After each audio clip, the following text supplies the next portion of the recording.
Welcome to LFPL's At the Library series, an ongoing podcast featuring author talks, programs, and events at the Louisville Free Public Library. For more information about upcoming events, visit us online at www.lfpl.org/upcoming-events.htm.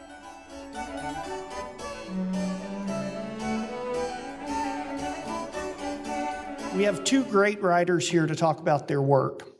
Crystal Wilkinson's the Kentucky Poet Laureate for 2021-22.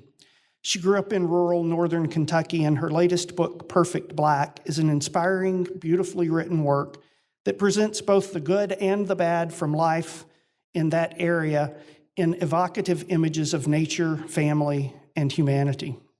She earned a bachelor's degree from Eastern Kentucky University and a Master of Fine Arts degree from Spalding University. And one of the things that I didn't know that I learned tonight was that she spent a lot of time in this library, including time writing. So that just sort of tells you what an important thing a library is to a community. She's also assistant professor at the University of Kentucky. Emily Bingham is an acclaimed writer whose work includes articles in Louisville Magazine, Newsweek, and Vogue. In 2015, she wrote Irrepressible, the Jazz Age Life of Henrietta Bingham, a fascinating character from her own family. Her new book could not be timelier. She has written a comprehensive history of Stephen Foster's song, My Old Kentucky Home, which asks us to confront hard truths about an iconic song that is nowhere more famous than it is right here in Louisville, Kentucky. She earned her bachelor's degree at Harvard University and her PhD at the University of North Carolina. I guess we should be calling her Dr. Bingham. She's a visiting honors faculty fellow at Bellarmine University. She's also a longtime friend and supporter of our library. I'm delighted to have her back in our auditorium tonight. Please help me welcome Emily Bingham and Crystal Wilkinson. Amazing. I think the audience grew while we were back there. It did. So we want to thank you all for coming. We're each going to read a little bit from our work, and then we're going to sort of dive into a conversation. So you all will be hearing us talk. We're going to kind of get into the thick of it, a conversation between us, and then we're going to invite you all into the conversation too, and hope that you'll have some questions. I'm calling this sort of a celebration of Emily's work.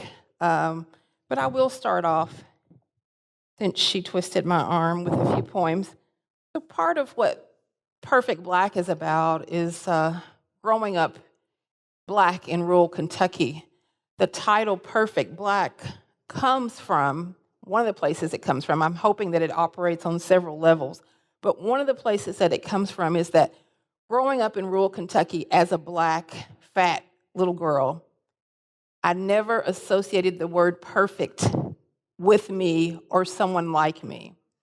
And so a lot of what I write about in here is my family, along with some other things. So I want to start off with a poem that pays homage to my grandfather.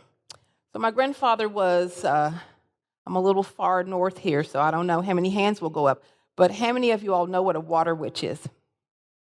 All right, not as many as when I was in Hazard, but okay.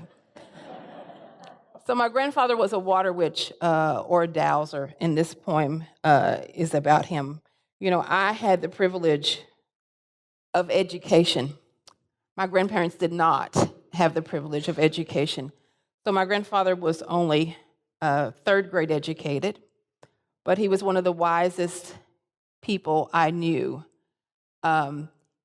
Although he was educated third grade, he was also a mathematician because he was a farmer and kept his own books.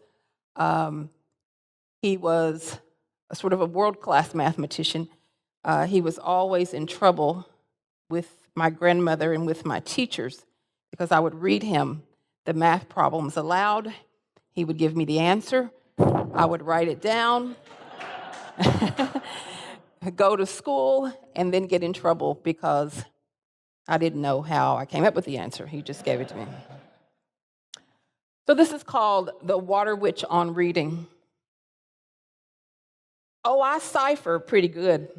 And can't no white man cheat me on my crops or on my change at the feed store. I'm known around these parts for being able to remove a wart with a bean. I'm the one they come to when they want their well-witched, and now everybody asks me how many snows we're going to have come winter, or when they need to pull a baby from a mama's tit. Man from way off stopped here once for me to teach him how to make sorghum. Been learning all my life. I can read a map, can read a man's eyes and see if he's truthful. I can level a girder by sight. I can read the tremble in a cow's gut, a man's footprints in the mud. I can read a man's heart to see if he's right with the Lord, though it ain't my place to say. I can read time by my own shadow. I can read the corners of Christine's mouth and tell if she's mad at me. Only thing I can't read is words. So I think there are several poems in here that get to the heart of the truth. Where I grew up, my family, well, let me put it this way. Every black person I knew, almost until the time that I went to college, was a relative. I came from Casey County, which was pretty much an all-white county. And my grandmother was a domestic worker. One of my great aunts had served as a nursemaid to some of the women that she worked for. And so there's some poems in this book that I sort of usually allow the reader to read themselves, and I don't really read them aloud. But because of the subject matter tonight in Emily's book, she asked me to read some of them. So this is Wet Nurse for my great aunt Florence Weathers. Black women wake with a blue rage that we can't give words to, rising through our breast. We are sometimes known for waking up on the wrong side of the bed, but there are reasons, even if we have forgotten to name them. We bring in mourning with sweat in our hair and pain in our chest for those women who whisper in our ears while we sleep. Miss Jane, Lucy, Jemima, Matilda, Lily Mae. They all come in the night with their apron strings tight around ample waist, their tending hands trying to rub the hurt out of our shoulders. Heal, heal, heal. Their voices a balm. But still it remains, a residual rage that seeps through our pores, little lightning bolts zigging and zagging through our areola. Arias of ache, sacred songs reminding us of every unfed mouth, of every furious word, of every strap across every back, of every lover gone unloved, of every black woman's breast sucked dry until it cracks and bleeds. And I'll read just two more and then ask Emily to read. So, home, in this case, Kentucky, is always a place that we love, sometimes a place that we hate to love. I find myself, even as a native Kentuckian, I've been here my whole life, sort of straddled sometimes. I think of Kentucky as a place of both healing and a place of hurt. And my father is from Ohio, and my mother is from Kentucky, and that's what this poem, Motherland, is about.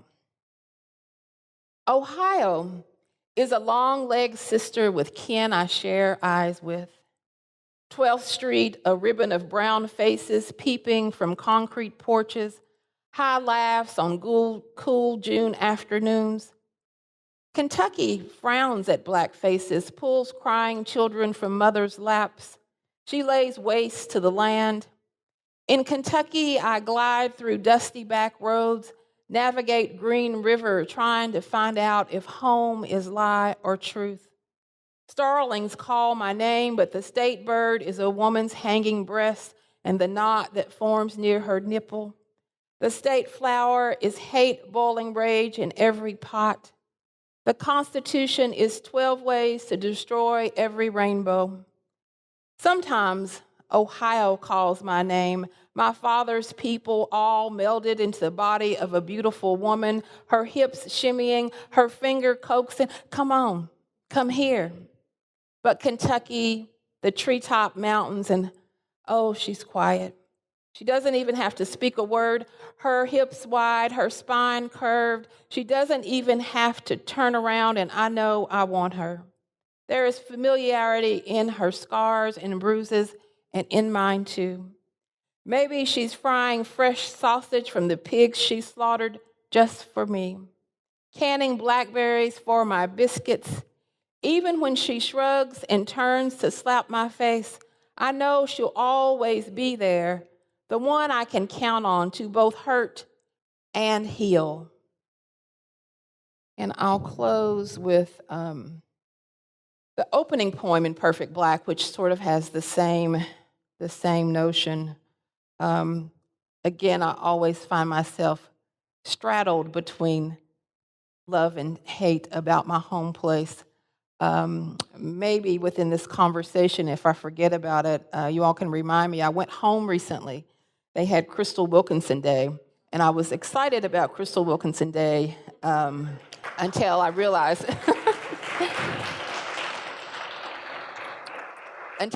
that Crystal Wilkinson Day included me working all day. But also, 2 days after Crystal Wilkinson Day, in Casey County, there was a young black man in middle school who was choked to unconsciousness by his white peers after he had been called the N-word repeatedly, over and over. And there was a video of it, and it was all over the news. And after that day of being so proud of being from Casey County and me telling them you can be from Casey County and you can do anything, it was 2 days later that happened. And I'll close with this poem. Terrain. The map of me can't be all hills and mountains, even though I've been country all my life. The twang in my voice has moved downhill to the flatland a time or two. My taste buds have exiled themselves from fried green tomatoes and rhubarb for goat milk and pine nuts. Still I return to old ground time and again, a homing blackbird destined to return. I am plain brown bag, oak and twig, mud pies and gut-wrenching gospel in the throats of old tobacco brown men. When my spine crooks even further toward my mother, I will continue to crave the bulbous tang of wild shallots, the familiar game of oxtails and kraut boiling in a cast iron pot.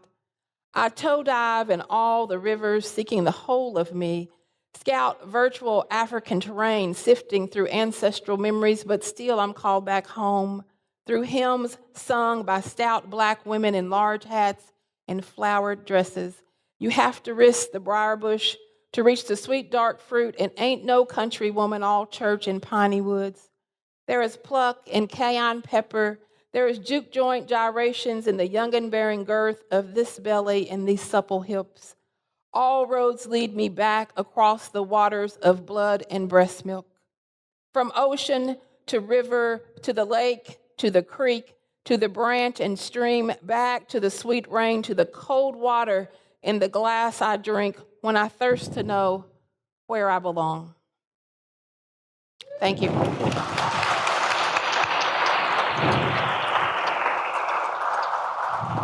I know. Well, hi, everybody. That was wonderful. Crystal, thank you. It's wonderful to hear you read some of those very difficult words, but I'm glad we're hearing them together. So I was going to quickly take a small poll. How many of you guys have watched the Derby on TV? Raise your hand. Okay.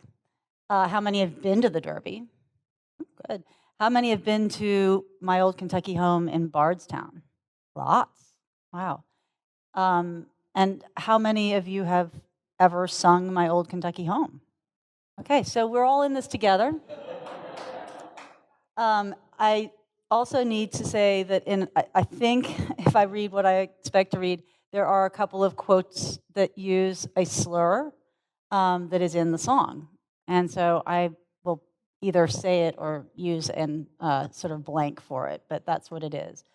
It is history, and I don't think we can't ignore what was and what, where we're coming from. So this song was a northern invention, creation, and it was from the outset a lie. It was written by a white man about a black man enslaved in Kentucky to be sung by white men dressed up to be black, pretending to be black men, for white audiences to enjoy and be entertained and maybe have feelings. And for a long time, it was not really particular to Kentucky because it was part of this thing called blackface minstrelsy, which was the rage of the 1840s, 50s, 60s, and even beyond in some ways, and a foundational part of our American cultural heritage. It was all over the place. It wasn't Kentucky specific in any way. But I want to talk tonight a little bit in this passage about when Kentucky decided to take it in to its heart and make it what I would say its brand. And that happened about 100 years ago. And I think one of the questions I'd like us all to be able to consider is when and whether we as Kentuckians want it to be our brand for the next 100 years.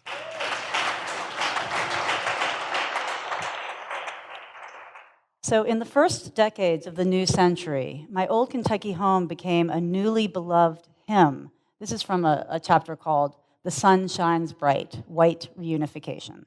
So in this new century of the 20th century, it became a hymn sounding forth in officially sanctioned public settings. It smoothed the path to a cross-sectional American reunion defined exclusively to meet white people's needs, feelings, and desires. A unity that self-consciously discriminated against its black citizens. This was the era of Jim Crow. This was the era of lynching. This was the era of voting rights being taken away, stolen. And in Kentucky, even though the melody had only one home depicted in it, if you look back at Stephen Foster's words, a cabin, clearly a cabin that housed enslaved people, in this period, the Kentucky home appeared more and more often as a spacious plantation house, beginning with elite heritage groups, some of which overtly memorialized Confederates and the Confederacy, like the Daughters of the Confederacy. Fascination with the planter class and its homes was surging in this period. A growing stream of tourists set out in their new cars to explore their country, including below the Mason-Dixon line. And it dawned at this time, about the turn of the century, on Kentucky's white leaders that they could lure visitors and enhance the state's image with a song that felt inviting, nostalgic and reassuring, old, exotic, Kentucky, and universal, home. It also, in its first verse, set out to show a portrait of slavery that was an oxymoron. Slavery as benign or even benevolent, where the sun shines bright and the birds are singing all the day. Black leaders and performers remembered the past of Kentucky and the South very differently, and one black newspaper man cried impatiently at the same time, 1900, "We have long thought there has been a little too much bragging about the joys of the old Kentucky home." So what happens in this period is all these reunions, these huge public events begin to happen around the country around remembering the Civil War. And in 1895, the veterans of the Union veterans had their encampment here, and 150,000 people came to Louisville, spent their money, spent 5 or 6 days, went to all kinds of events. And my old Kentucky home became sort of a part of that celebration of coming back to the South from the North, these Northern veterans. And then 5 years later, the Confederate veterans came and did their thing here. And among those Confederate veterans were sons of Confederate veterans, and among them was my great-grandfather. So he was here in Louisville celebrating Confederate Veterans Reunion. The city of Louisville, we may know or you may not know, had been overwhelmingly pro-Union in the 1860s. But in 1900, things had changed. We were a very Confederate-led city compared to 40 or 50 years earlier. And the visiting Grays, as they were called, were told, "Make yourself at home, boys. The old Kentucky home is yours." And My Old Kentucky Home was one of two songs that the Confederate Glee Club performed for the reunion's opening ceremonies. On the final night at a concert for 10,000 in Reunion Hall, a local minstrel band leader drilled 60 singers and musicians, guaranteed, he said, to be typical Southern darkies. And My Old Kentucky Home closed out the program's first half. And between songs, the audience was treated to plantation scenes, like happy, fun times on the plantation. This is blackface minstrelsy, and madcap dancing. In the newspaper the next day, the headline ran, "Darkies Sing." And I argue that this is one of the most pernicious and legacies of the song is of the singing slave. The slave who sings for our entertainment and out of pleasure, because that is just what someone in that position is supposed to do. So my great-grandfather was there, and we're going to come back to him because I'm going to go to the end here. He was a newcomer to Kentucky, and he applauded My Old Kentucky Home. He moved here from North Carolina, got married, and he was embracing the culture of the place he had joined. And when, in 1900, he attended the Lost Cause Ball, which was held as part of this Confederate reunion, he whirled the ladies around, and one of the songs they played was My Old Kentucky Home, of course. Later, this great-grandfather of mine bought the Courier-Journal, and I've come to know this man very well because he was the father of Henrietta Bingham, who I wrote previously about. But I want to be very clear that my story that I'm telling here is intertwined with this song and this entire history around race. And it's not that my story is very special or that my great-grandfather was a very special person. My point in bringing it up is simply that I think we all need to just be okay with looking into that and acknowledging it. During the peak of this white anti-black violence, he joined millions who celebrated the continued oppression that made the New South consistent with the Old South, if you had dark skin. When his father died in 1927, he was a veteran of the Confederacy, my great-grandfather framed his North Carolina company's Confederate battle flag and hung it in his office at the Courier-Journal. His progressive politics, which I won't go through, but were real in that period and through his life, never washed away the deep, dark well of white rage that persists even within the educated, the genteel, and the liberal-minded. Bingham poured that outrage, along with his pride in his Confederate and Ku Klux Klan heritage, into a 1937 fan letter to the author, Margaret Mitchell. Reading Gone with the Wind brought back for him the riveting Civil War and Reconstruction stories that had filled his youth. Robert Worth Bingham wasn't born until 1871, the war was over, but he knew how his father had been at Appomattox and came home lousy, ragged, hungry, and barefooted to the wreck left by Sherman. These are his words. "My mammy," he said, "had been my father's before me. I loved her next to my own mother." And he also told Miss Mitchell that my elder brother, my mother's first child, died in infancy because no doctor could come, no medicine could be obtained during the war. "God damn the Yankees," he told Mitchell. "All of my blood who survived said it too."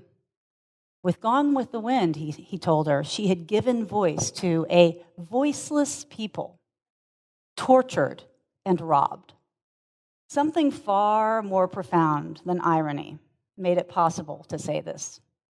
Was the certitude of racial superiority or the terror of confronting the truth that made victims out of enslavers, yet said nothing of the millions robbed, tortured, raped, forcibly separated from loved ones, and denied medical care for hundreds of years. Their suffering did not seemingly matter next to what whites experienced. This was by design, by intent, with the intentions implicit and explicit, spread across generations and millions of men, women, and children, spread with love, spread as widely and ubiquitously as Foster's song, with its shifting, malleable lyrics, taking up occupancy in individual and collective memories.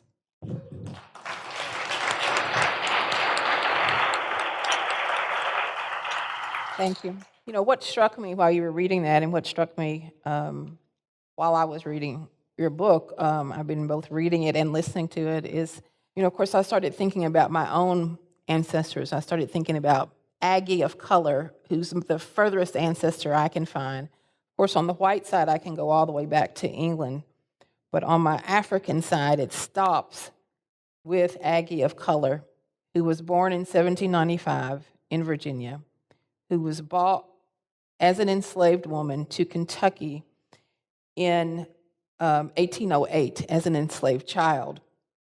And my people have been here since Aggie came, because she's my matriarchal lineage that goes through. She married, which was strange for the time, her white owner's son, Tarleton Wilkinson, and that's my line on my mother's side. So I found Aggie and became obsessed with her, and have been looking and can't find any information on her. But I think, you know, when I teach writing as a professor, one of the things I'm always interested in is following my haunts. So I follow my haunts, and I encourage my students, my creative writing students, to follow their haunts. Like, don't take the first thing that pops in your imagination.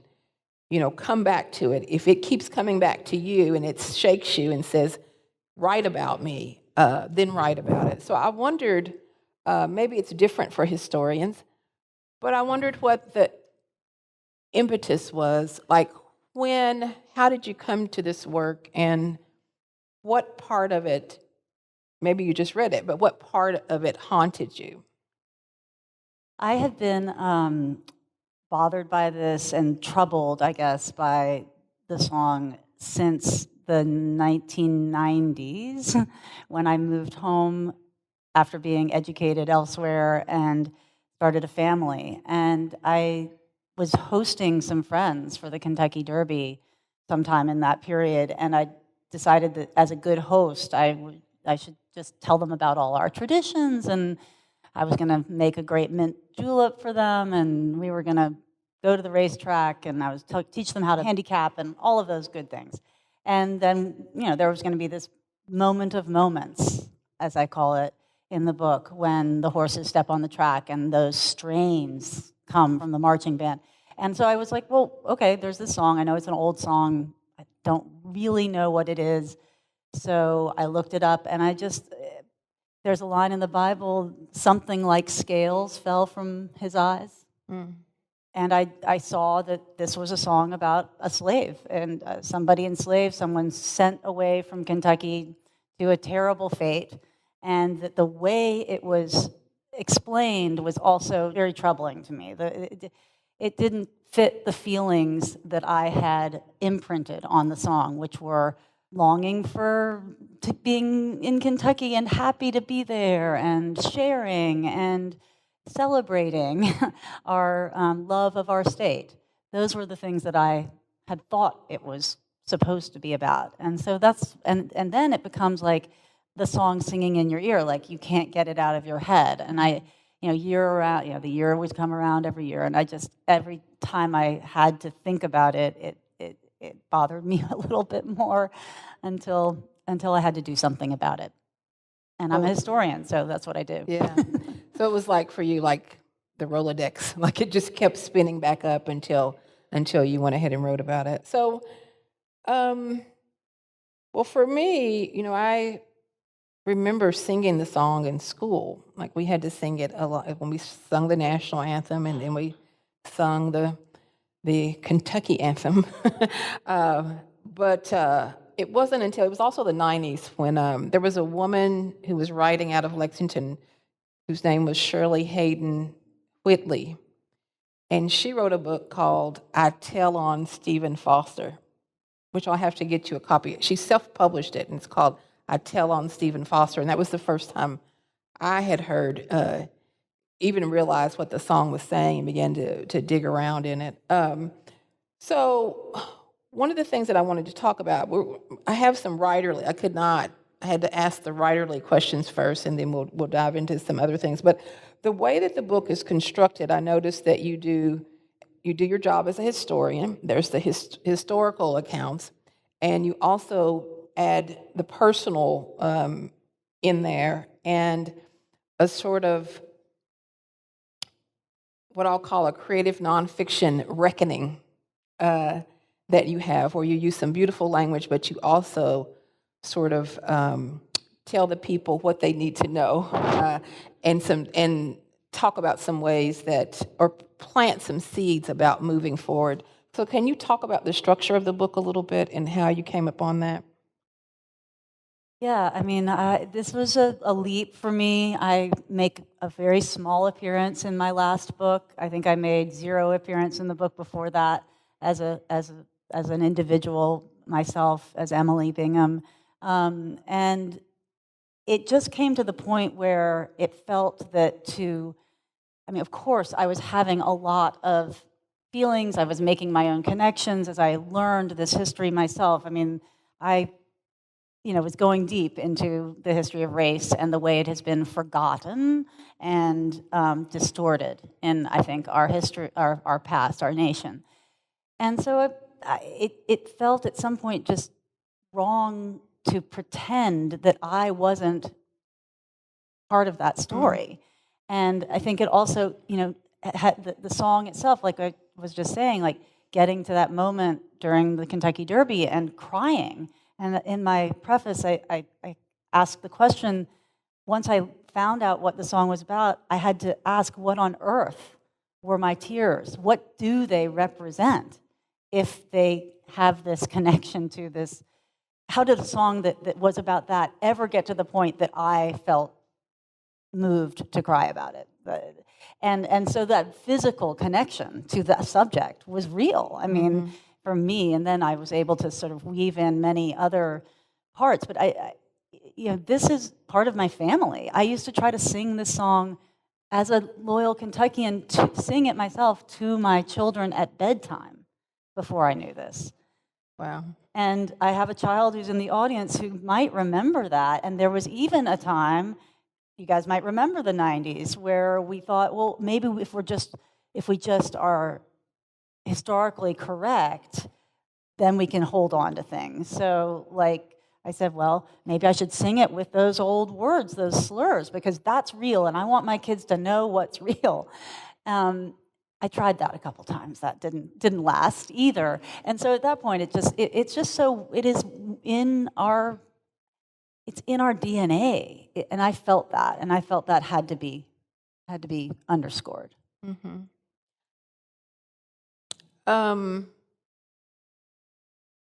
So I have to say that reading the book was one experience, and then listening to it was another experience. And I have to say, as a Black woman and as a Kentuckian, of course, I was triggered, even though I know you and I know your heart. And I was just like, every time you said one of the words, I was like, oh my gosh, I'm not going to be able to make it through this book. But one of the things that, and so that was difficult for me, but I realized that this book was not necessarily for me. This book is for you all. Like, this book is for white people to begin to really face the truth.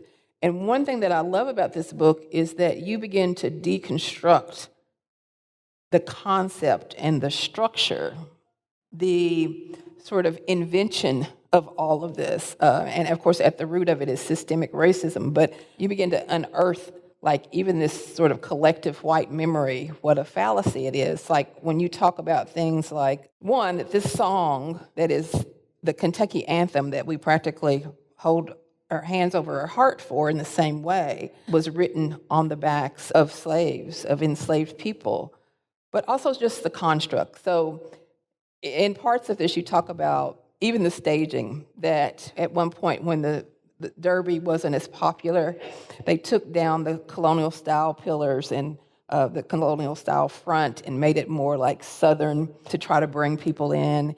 You talked about the story of my old Kentucky home state park and how all of that is sort of invented and manufactured to create this sort of nostalgia of old. And I wanted to see if you could talk about that a little bit more about this sort of construction of this collective memory that at its root is built upon the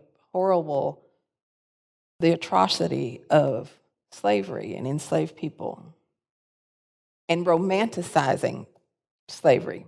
So one of the most surprising, thank you, tidbits that I came across in looking at the white constructions this song represents is that my old Kentucky home state park in Bardstown is, to my knowledge, the first plantation home to open to the public in this country that was not connected to an American president. Kentucky led the way, and this was a state-supported institution from the very beginning, and it was a good idea in the sense of from a marketing perspective at that time, because there was this interest in the Old South.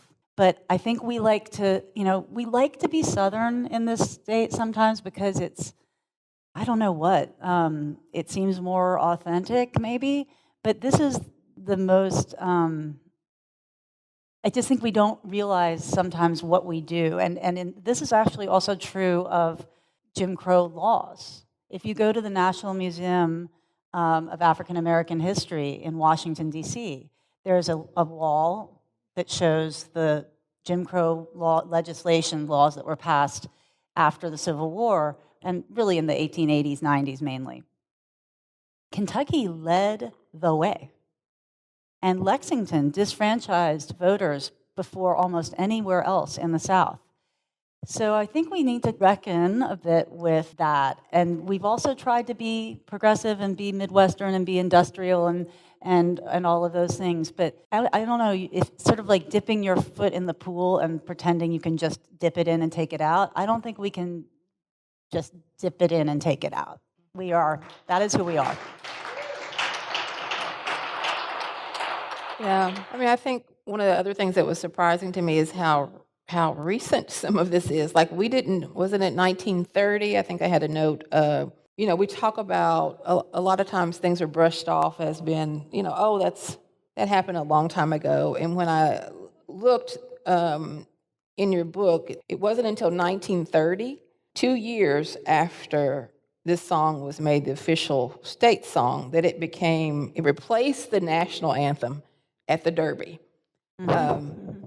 So this is within some of our lifetimes, or our parents' or grandparents' lifetimes, that this happened. So I guess the other thing, I know we're going to run out of time. We should have had like 3 or 4 hours and just held y'all hostage. But so I wanted you to hear you touch a little bit on the consumerism, the green of this, because it seems like a lot of it was all built on the mighty dollar.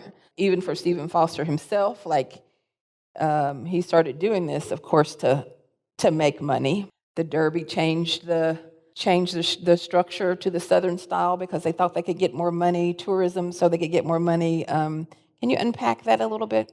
Yeah, I've started calling this my old Kentucky home economics. And yeah, just to be really clear, this was written for the nascent American music business market. This is what the song was. It wasn't something that Stephen Foster wrote to share with his friends. It was what he was trying to make a living on, and at that time it was the best chance to make a living was to write for this minstrel genre.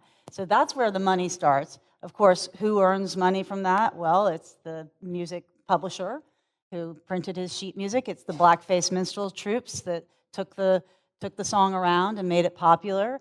It's then later other dramatic, companies that use this in all kinds of theatrical blackface and Negro minstrelsy, which was the successor, and the people who controlled that were white people at every turn. And then it becomes folded into this plantation nostalgia economy that we've been speaking about, which again benefits owners of plantations and businesses around those plantations, and in the case of Bardstown, who have really gotten in it deep. It becomes their brand. I mean, talk about the brand of Kentucky. I mean, the Bardstown is occupying a very tricky position right now because they've made this, they are the old Kentucky home, the home of the old Kentucky home. And then when you get to the Derby, Matt Wynn has been kind of resurrected as the genius behind the marketing of the Kentucky Derby from the 1910s, 20s, and 30s, but it wasn't until the 30s that it really caught on, and there it has stayed. And this is why it's so hard to let go, because every piece of memorabilia that says my old Kentucky home, I've been looking at this, I've written an essay about this that's going to be published soon, about this material culture, the avalanche of stuff that is still being sold. You can get bed sheets that say my old Kentucky home. Oh, Lord. You can, but why not, yeah. And it's just a cozy, nostalgic, thing to most of the people. And I think it's so important. You guys in here already know a lot, but 99% of the people out there have no idea of what the song's origins are. And so I do want to give a certain amount of grace around that, because it takes time to take in these kinds of this kind of news. And even if that news is so forged in forgetting and ignoring and not listening. And I guess I want to say one other thing that might not come up because we've been on a pretty dark slope here, is that there were many voices along the way that raised the question or tried to put this song to use. Black voices, black performers, black artists tried to make it work for them under very complicated racial conditions in this country. And some of them were really genius. And there's one named Henrietta Vinton Davis, who I'm particularly fond of. I call her the Beyonce of the 1890s. She took this song and made lemonade. She wrote an entire play that tried to reverse this song and make it into an empowering experience about Black history and Black life and Black hope. And she was not the only one. They're through the book. And I am glad that I was able to discover some of those voices, bring them to the fore, because they're known by academics, but not generally. So and they're Frederick really Douglass was calling for that too. Yes, he was. That's what he meant by that quote. He didn't mean that it was all hunky-dory. He's like, can I make this work in a way that helps our cause? Right. And I don't think it has ever been used that way in white majority settings to help the cause of Black people's lives. So, and we want to take questions from you all, but I don't think this is giving anything away, but in the coda at the end of the book, you say, one little song reproduced slavery's brutality for the sentimental and material benefit of white people. Listening into that history through a single melody is a small but possibly potent act. Foster's song may or may not be celebrated much further into the century, but comprehending how it has lived in and with us for so long is a step in a new direction. And you end by saying, reckoning is an act of love. So reckoning is an act of love. And I wanted to ask you, how individually and as a group can people begin to reckon with this history? Well, and I hope that it's clear that this is just a microcosm, right, for the much larger reckoning that we are trying to stay in. this one song is not, going to change anything materially. But I hope, again, like that quote gets at, that this shows a pattern of being able to listen and sit with truths that then could be applied and repeated in many, many, many other places that we haven't yet heard, I haven't yet heard, I don't know yet, and that I want to commit to trying to hear and listen. And I think it is about, as you had to listen to me speaking some of these very painful words and phrases. You said it very well. This is dedicated to the people who have benefited from the color of their skin, not the people who have been hurt by the color of their skin. And I think it is about staying in the conversation and us speaking to one another as white Americans, especially, and continuing to talk about that, even though it's not that much fun a lot of the times.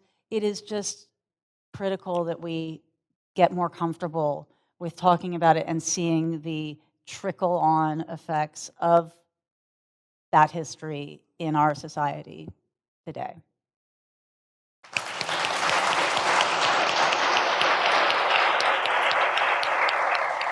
We need to stop. Well, I have probably 10 more questions, but I won't ask them.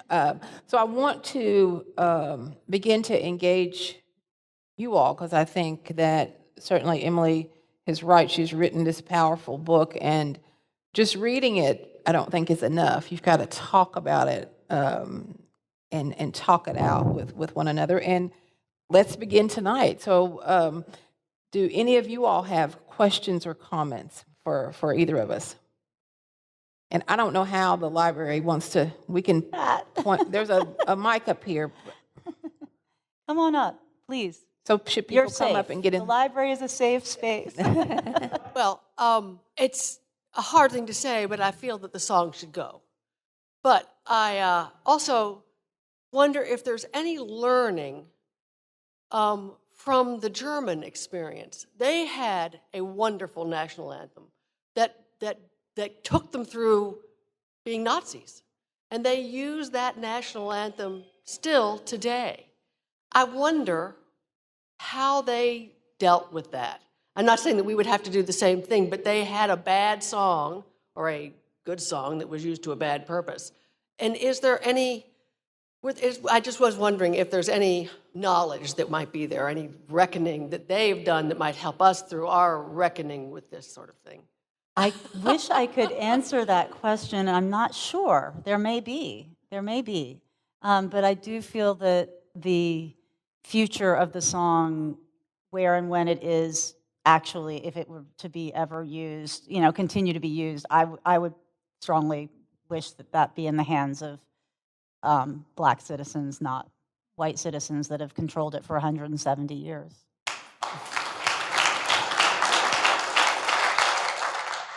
What would your reaction be to retaining the music, the melody, and doing a complete rewrite of the words for a more hopeful Kentucky words that we could celebrate as opposed to be ashamed I think 100 years ago, Joseph Cotter, who was a local poet and educator, a principal of elementary school here, whose mother was born into indentured servitude as a Black woman and worked in Bardstown. He tried to do that 100 years ago. Nobody cared. Nobody listened. And in fact, the white sponsors who were Presbyterian missionaries who helped him get an education said that his attempt to do this was simply the evidence of him being an ultra-cultured Negro. And I think there might have been a time where that might have worked. I think we've kind of gone past that time at this point, but I do understand the sentiment. I've read the book last week, and I think one of the things that really hit me was how the African American community was so angry about it for so long. And I actually volunteer with a woman who is used to work here, and she's a school librarian now. And I went in and I said, "Oh, I'm reading this book about my old Kentucky home." And she looked at me and she said, "That's such an evil song." And I was just like, God, I really hadn't even started the book. I was just getting ready to. And I was like, oh, wow, this is really provoking something here that I never knew, And so I'm really glad it's out there, but boy, a lot of people need to hear it. Yeah, and I call this, I've had this experience too of friends who are Black who are trusting enough of me to say how they really feel, which is something thank God I have that happens now and then these days. But I call it, because of those kinds of completely parallel, separate experiences of this artifact of American culture, I call it a sonic monument to a segregated memory. So we're going on two completely different tracks that we didn't even know we remembered or thought about it and what it's about so differently. Emily, thank you so much for this book. I was very interested last week to read the statement from Churchill Downs, which I don't know if it was a response to your book or just a response to them, not playing the song, then instrumental. And then this year they decided, well, the song, despite plenty of evidence, they claim to have lots of community conversations about this song and said, we're going to move forward with it because of tradition. And I think the end of the statement was like, we believe it's an anti-slavery anthem. And essentially, we're going to choose that and we're going to move forward as if that's fact. Mm-hmm. And I felt like that was a microcosm of sort of this moment that we're in, where we can have lots of historical documentation and facts, and we still have folks who say, well, I'm just going to choose to believe this and move from, that point of view. And so I'm curious if folks from Churchill Downs had any conversations with you about it, or just as you encourage people to have conversations about this song and to sort of grapple with their feelings around it, how to address, which is the bigger, problem that we're always talking about with white supremacy, those who just won't recognize facts in history and make a different decision to sort of live differently or think differently. Wow. So that statement is one that I take issue with and I hope demolish in the course of my book.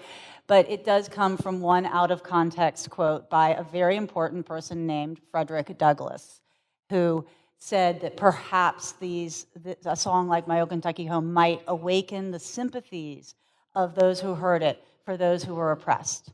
And my challenge to Churchill Downs is to say, when they adopted this song in 1930 and kept it and kept the slur that they knew offended Black people all over this country for so many decades into the 1970s, they were not thinking about helping the people this song is about. They were thinking about arousing the sentimental pleasure which is monetized, of the people coming to the Derby, and it was extremely successful at that. They hadn't read my book yet. They didn't want to really talk about it before. I've sent copies to all the people, powers that be at Churchill Downs, to make sure that they will have an opportunity to peruse it and absorb it and take time with that. I'm aware of at least one member of their board of directors who never knew there was even an issue about that song. So this is education, folks. I think education I'm an educator. I'm completely committed to it. I'm committed to talking about this to as many people as I can, again, as a way of seeing systems and the work of forgetting and pushing away and misrepresenting. If Frederick Douglass today, if he could come back today and be at Churchill Downs and see how this song about a slave being separated, brutally from the people he loved was being celebrated, he would, I'm not even roll in his grave, he would vomit. He would be so angry. He spent his entire life trying to help America come to a place of respect and dignity for its entire population and the people who had been enslaved. And it's a smart move, but it's not going to hold. I don't think it will hold ultimately. I don't. Yeah, not only have they not read your book, they certainly haven't read him either. They haven't read, right. Yes. Yeah. Or even his quote about that. They didn't read it fully. No. Yeah. Thank you. Thank you so much. I'm so glad to know your writing, and so thank you both for being here. Reconciliation comes from a desire to reconcile, right? So you have to want to love to reconcile. I didn't grow up here, and I'm very confused often by the desire to be Southern because I grew up in just 2 hours north in Bloomington, Indiana, which is a very liberal city for a very conservative state that pretends it's not Southern, but the Klan is only 20 minutes away. It's just a different kind of hiding. So I guess one, I would ask, why so much desire to be rooted in Southern? Because for me, it's very confusing, and it's hard to teach as a mother. The other question that I would say or ask is, 2 weeks ago, my children came home from their Kentucky-based school education, and they had to write a paper on whether or not this song was racist or not. And I was compelled to think someone cared. And I have to then ask for you, in the library, what is the process to introduce this kind of book, these kinds of book, both of your books, into the school system? And I understand, my sister's a social studies teacher, I understand that this could be very much a brick wall, but there has to be a process because there is a whole group of people who care enough to want to love and reconcile. And the next generation would then grow in that love. So, 2 questions. You want to take the Southern thing? I mean, I know there's a wonderful book out now about the American quest for ancestry and heritage. And for me, this is what I always say when somebody asks me that. And people often ask me about, why would you want to call yourself an Appalachian? You're black. Why would you want to call yourself an Appalachian? And my answer to that, and I think it would transfer to being Southern, is all the work that my people did and continue to do. Kentucky is as much mine as it is anyone else's. Appalachia is as much mine as it is anyone else's. So, and I realized that we have a strange connection to place. And it wasn't until I did research on my ancestors that I could actually see. I had a man once who was from Europe, and he kept saying, "Wilkinson, where did that come from?" And I just stared at him. He was from England. He said, "That's a British name. How did you get Wilkinson? Where did that come from?" And I just kept, and his wife, his American wife, kept pulling him away. And he was like, "No, wait, I want to ask her about this name, Wilkinson. Where did that?" And I just finally just went on and didn't answer. But to see, we're often confronted with that. To have this reckoning on the page that, I'm a very proud Wilkinson, in my family, but to see that Aggie she didn't have a name. She was Aggie of color until she became Aggie Wilkinson. And so this legacy of slavery is there too. I know that it's there. I acknowledge that. But, Kentucky it's not my old Kentucky home, but it is my home. Yeah, and I think I would only add one thing to that is really that this is an American song, and it's an American process. And it has lodged itself in Kentucky in a particular way, right? It's like a splinter kind of, it's gotten pretty deep in our foot or our toe, but it is part of the body of this nation. And the process of, you know, the myth making and the lying about what is race in this country, and the creation of sentimental satisfactions out of, you know, that brutal past, that is an American thing. Absolutely. Northern tourists came to Kentucky to enjoy this. It's not just Southern. I want us to open that up, and historians have been doing that a lot lately, and trying to stop just putting the focus on the evil South, you know, where everything is, you know, wretched and hateful. We're a whole country, and we need to act as one and think of ourselves as part of the same body. Yeah. And that's a problem in itself, to continue to scapegoat Kentucky, that's where all the problems is. That's where the voting problem is. That's where the political problem, that's where the racism is. You know, you can be called a nigger in anywhere along the northern border as well as you can the southern, believe me. It happens. And as education, I just think, you know, this could easily, a curriculum could easily be built around your book There or is my one. book, and Yeah. you have probably Yeah. have one. Yeah, there's So- yeah. Yeah, if you go to teach, and if there's any educators, if you go to Teach Living Poets, and you put my name in, Teach Living Poets, Crystal Wilkinson, there's a 45-page lesson plan. Wow. One more question? Should we do one more? I'm Yeah, worried about people you're ready. going hungry. I just want to end on perhaps a hopeful note. So about 10 years ago, the state of Virginia faced the same issue. Their song was Carry Me Back to Old Virginia, another minstrelsy song, not Foster.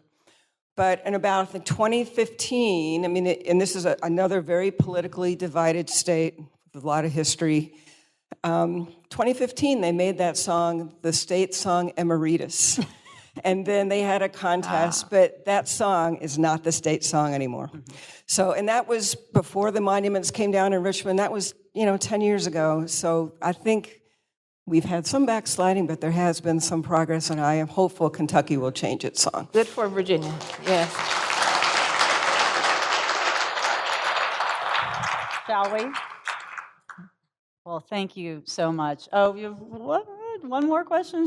It's up to you, Lee. You're in charge. Okay. Okay. Mr. Conley, Ambassador Conley. I'd just like to say thank you for the dialogue this evening. People like you and Ms. Wilkinson, who brings the issue to the community, making people recognize them and solutions to come about an agreement. When something is wrong, it's unjust, what must you do? Stand alone to bring a point. Thank you all very much. Enjoy you. Read my book. Appreciate it. Thank you.